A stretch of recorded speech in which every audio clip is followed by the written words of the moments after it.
Abu Ayyub Al-Ansari radhiyallahu taala anhu. Beliau menyampaikan, satu kali Rasulullah sallallahu alaihi wasallam pernah bersabda, "Man shama Ramadhana thumma atba'ahu sittan min Syawal," atau di riwayat lain bisittin min Syawal, fakana kasyami dahri.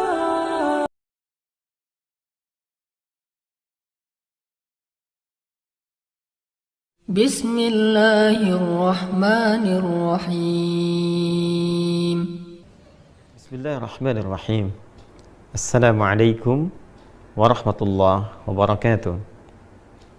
Alhamdulillah, wassalatu wassalamu ala rasulillah wa ala alihi wa sahbihi wa man walah, wa ba'd.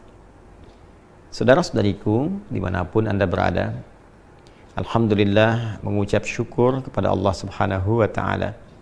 Kita semua insan beriman khususnya telah menyempurnakan rangkaian ibadah selama bulan Ramadan tahun 1443 Hijrah khususnya, bahkan telah menunaikan pula salat Idul Fitri dan berbahagia di hari raya yang tentunya akan mengumpulkan banyak memori baik di masa kini pun demikian untuk masa yang akan datang. Lebih dari itu, ada sesuatu yang sangat istimewa masih di rangkaian bulan Syawal. Bila hari pertamanya kita menunaikan salat Idul Fitri, bercengkrama dengan keluarga, membangun silaturahim yang erat, maka dari sejak hari keduanya sampai dengan akhir bulannya ada bentangan yang sangat istimewa yang hanya terdapat di bulan Syawal, dan langsung informasinya diberitakan oleh Nabi sallallahu alaihi wasallam. Sahabat Abu Ayyub Al-Ansari menerima informasi penting dari Nabi sallallahu alaihi wasallam yang kelak informasi ini akan dicantumkan, dirangkum oleh Al-Imam Muslim dalam kitab sahih beliau nomor hadis 1164. Qala Rasulullah sallallahu alaihi wasallam.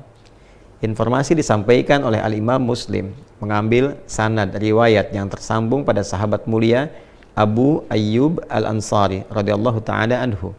Beliau menyampaikan, satu kali Rasulullah sallallahu alaihi wasallam pernah bersabda, "Man shama Ramadhana thumma atba'ahu sittan min Syawal," atau di riwayat lain bisittin min Syawal, fakana kasyami dahri.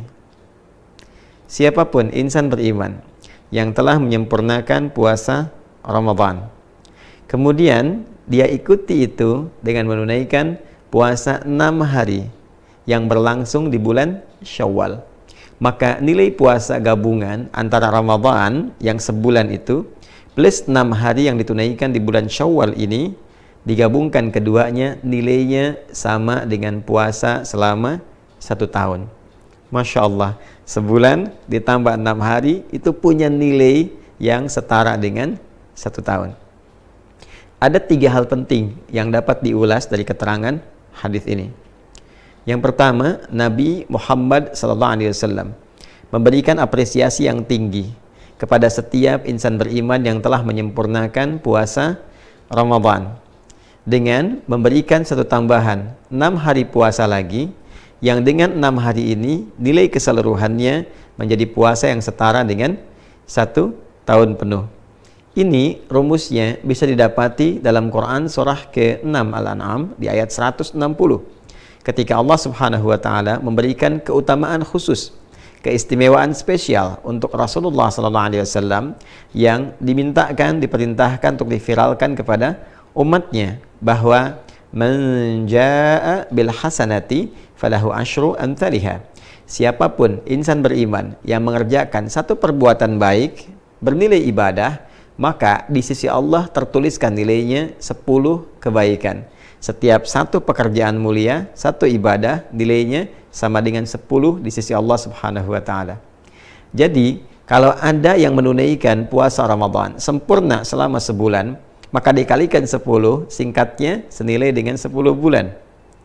Bila kemudian 1 bulan 30 hari dikali 10 sama dengan 300, Dan 6 hari dikalikan 10 sama dengan 60. 300 tambah 60 menjadi 360 hari. Bukankah ini akumulasi jumlah kurang lebih selama 1 tahun?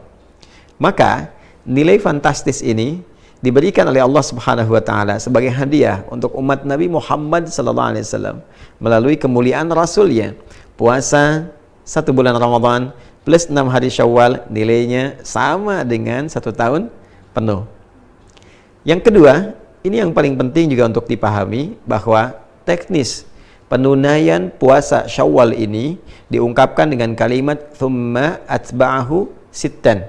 Kemudian diikuti menggunakan diksi kata thumma, lalu menggunakan kata atba'a. Ini memberikan kesan kepada kita bentuk umum dengan 2 pemaknaan. Bisa berurutan, bisa juga berselang. Karena kata thumma itu memberikan kesan jeda yang bisa berurutan secara langsung atau diselingi oleh satu kondisi, kegiatan atau peristiwa yang lain, tapi tetap diikutkan dalam frame yang sama.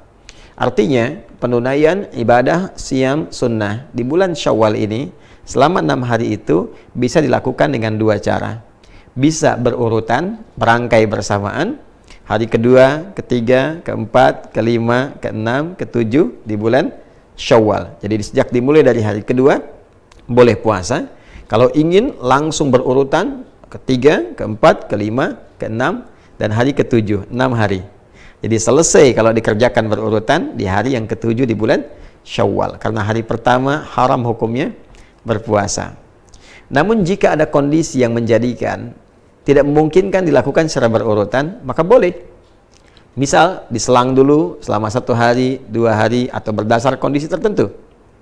Boleh jadi hari kedua masih ada pertemuan keluarga, masih banyak hidangan-hidangan yang dipersembahkan, kadang kunjungan ada makanannya. Maka sunnah yang terbaik adalah tidak berpuasa karena sedang suasana bahagia, kemudian dijamu, dan sunnahnya kita membatalkan makan bersama. Itu yang didahulukan. Nanti ada jeda-jeda berikutnya yang boleh jadi kegiatannya lebih longgar, lapang, tidak ada jamuan-jamuan tertentu, maka bisa dilakukan, boleh, silahkan. Hari pertama misalnya kita tidak berpuasa, hari kedua kita mulai berpuasa, hari ketiga jeda misalnya, keempat jeda, kelima berpuasa. Yang penting ada bentangan waktu sebulan untuk ditempuh guna menyempurnakan 6 hari puasa Syawal ini. Yang ketiga, persoalan fikih yang juga tidak kalah penting. Bagaimana bila ada yang masih memiliki utang qadha?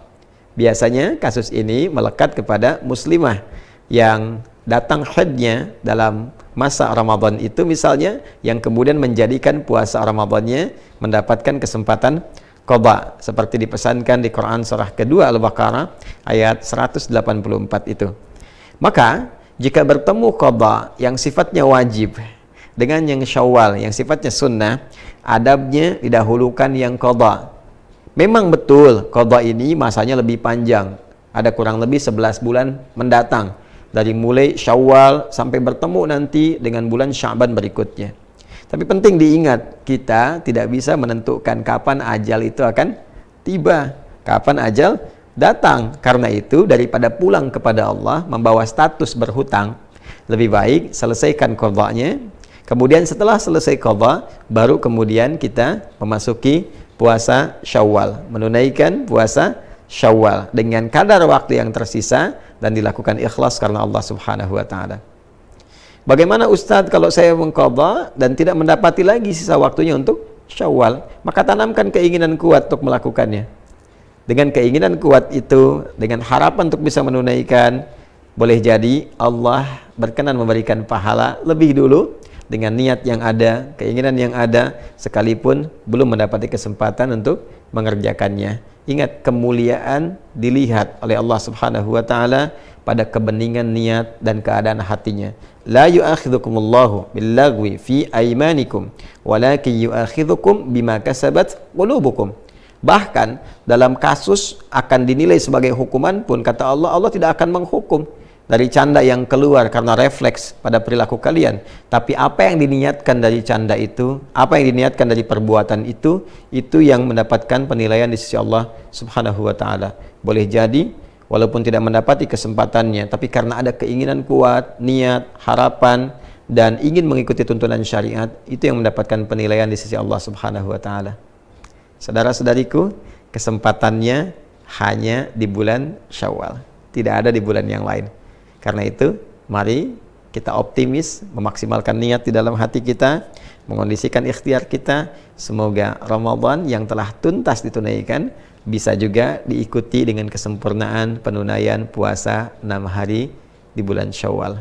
Assalamualaikum warahmatullahi wabarakatuh.